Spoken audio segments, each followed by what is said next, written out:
All right. Welcome back to Blue City Reviews. Thanks once again for your time. I recently watched More Than Miyagi, the Pat Morita story. This is available. Boy, I don't remember where I rented this. It's available on streaming. You can probably find it in a variety of places. This is directed by Kevin Derrick. It's almost too short, but powerful. And like Billy, the recent Billy Holiday documentary that I watched, I wasn't quite prepared for it.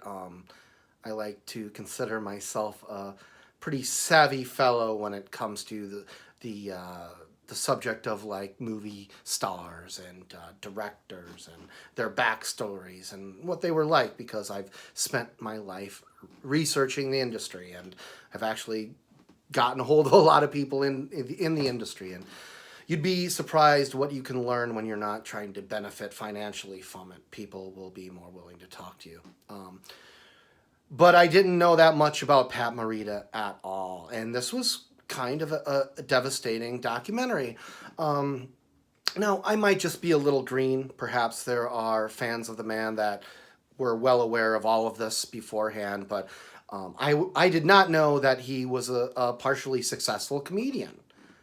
I did not know that. I did not know he hung out with the likes of Robin Williams and Richard Pryor, and I didn't know that. They include an ample amount of his stand up here, and it's pretty damn funny, I thought. Probably wouldn't go over well now in 2021. Just about nothing goes over well now.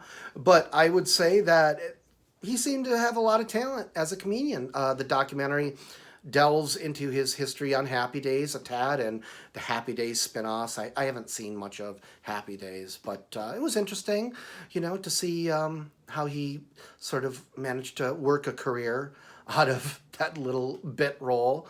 Now, the documentary is called More Than Miyagi, and that's a good title because this doesn't deal a whole lot with the Karate Kid. Now they interview like cast members, Ralph Macchio and some others, and a whole lot of celebrities who worked with him as well.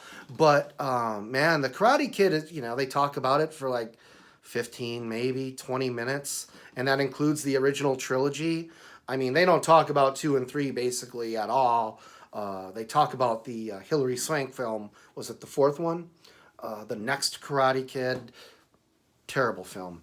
They talk about that more than 2 and 3. So the only negative, or the main negative, I would mention about this documentary is, if you're looking for some insight into the beloved Karate Kid trilogy, that original trilogy with Ralph Macchio and Pat Morita, there's not a whole lot on that here that you wouldn't know from watching some DVD features, But what this is a story about at its core is alcoholism, and that is revealed in the final third of the documentary. This man had a huge alcohol problem.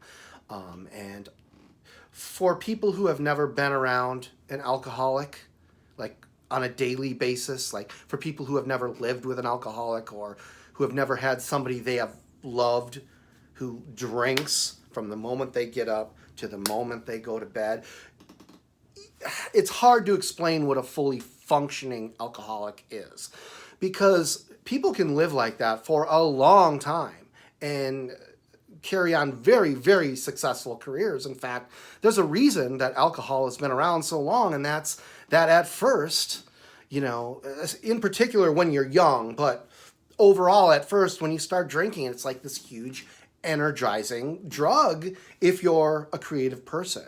Like if you're stumped, or you're in the middle of a shoot, or you're in the middle of writing a poem or the chapter of a book or a painting, whatever, and you have a glass or two of whiskey on the rocks, right? Bam, you're back. You're back in the game.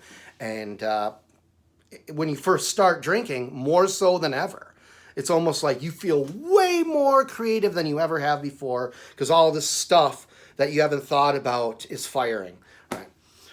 But the downside of that is very shortly thereafter, especially if you're a binge drinker, the ratio of creativity to drunken outbursts is going to begin to balance towards the negative, to the point where you can't even communicate anymore, to the point where you can't even remember what you did 10 minutes ago. And that's where he was at, you know.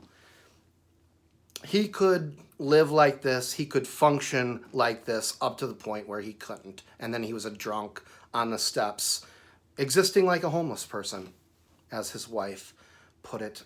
Neither of his daughters would be interviewed for this film, the film tells us in its final moments. Yeah, this is a heartbreaking film. It is about the overall career of Pat Morita, and there's a lot of great things in this. You learn quite a bit about who he was as a man, and what a marvelous heart he had, and what a great sense of humor he had. I mean, I knew he had a great sense of humor from the Karate Kid films, right? The first three specifically, but I had no idea he was a fucking stand-up comedian, like hitting bongs before he went out there. Guy was a party animal.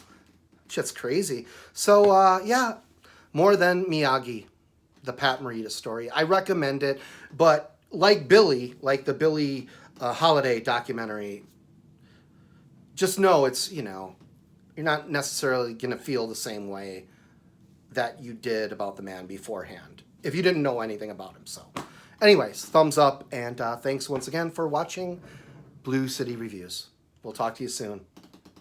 Cheers.